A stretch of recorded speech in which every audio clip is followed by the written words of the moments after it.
News axis में आपका स्वागत है। दोस्तों, आपसे कुछ कहना चाहता हूँ। स्वतंत्र और निष्पक्ष मीडिया को आपके सहयोग की ज़रूरत है।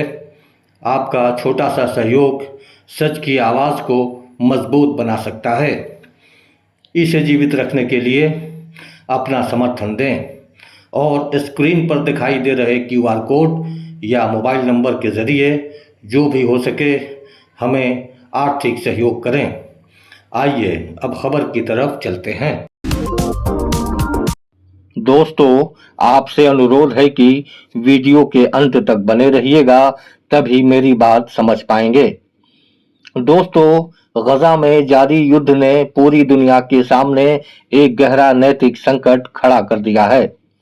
बड़ी संख्या में महिलाओं और बच्चों समेत हजारों नागरिकों की मौत, अस्पतालों, स्कूलों और शेल्टर होम्स पर हमलों के आरोप तथा अभूतपूर्व मानवीय तबाही ने पूरी दुनिया को झकझोर दिया है।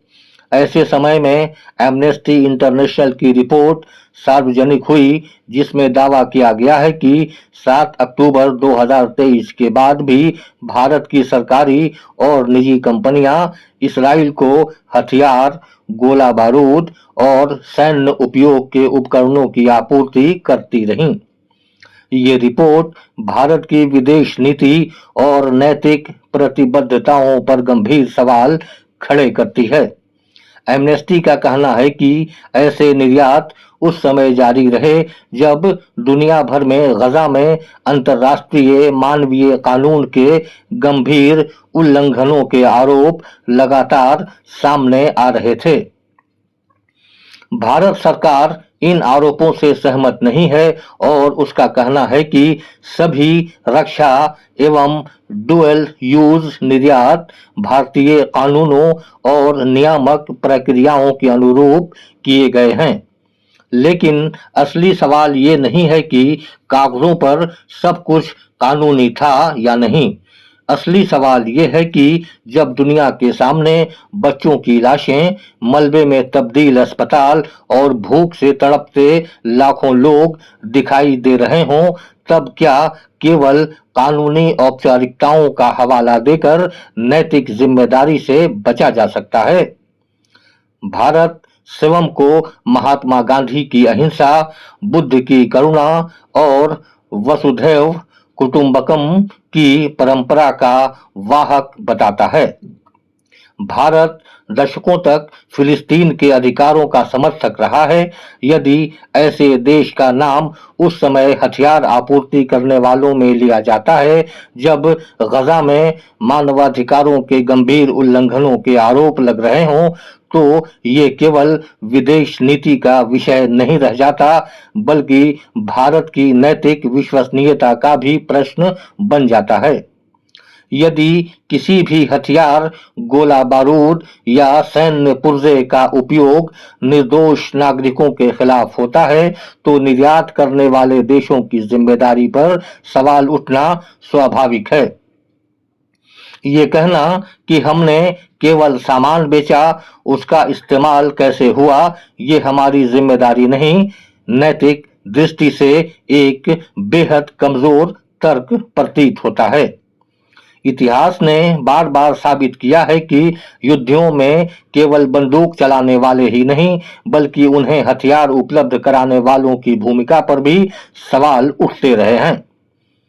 भारत यदि वास्तव में विश्व गुरु बनने का दावा करता है, तो उसे केवल आर्थिक और सामरिक हितों की भाषा नहीं, बल्कि नैतिक नेतृत्व की भाषा भी बोलनी होगी। किसी भी लोकतंत्र की पहचान केवल उसकी सैन्य शक्ति से नहीं, बल्कि इस बात से होती है कि वो मानव जीवन की रक्षा को कितना महत्व देता है।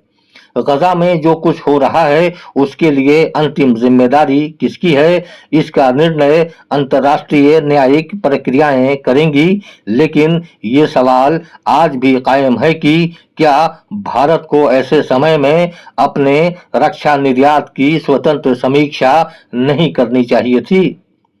क्या मानवीय संकट के बीच अधिक सतर्कता बरतना भारत की ऐतिहासिक और नैतिक जिम्मेदारी नहीं थी? दुनिया आज ये देख रही है कि कौन युद्ध रोकने की कोशिश कर रहा है और कौन युद्ध को संसाधन उपलब्ध करा रहा है। इतिहास केवल ये याद नहीं रखता कि किसने ट्रिगर दबाया था, बल्कि ये भी याद रखता है कि किसने बंदूक और गोलियां उपलब्ध कराई थीं।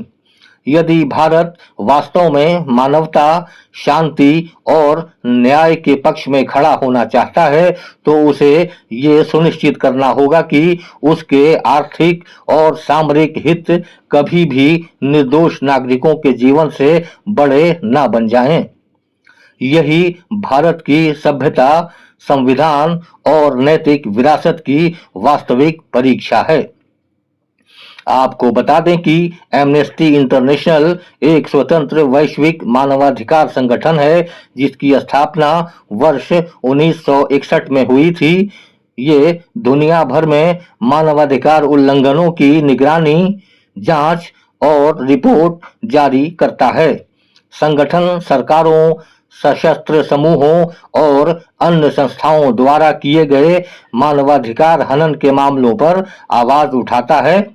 इसका उद्देश्य अंतर्राष्ट्रीय मानवाधिकार मानकों के अनुरूप न्याय, स्वतंत्रता और समानता को बढ़ावा देना है। ऐसी और खबरों के लिए हमारे चैनल को सब्सक्राइब करें और यह खबर कैसी लगी हमें कमेंट करके अवश्य बताएं। धन्यवाद।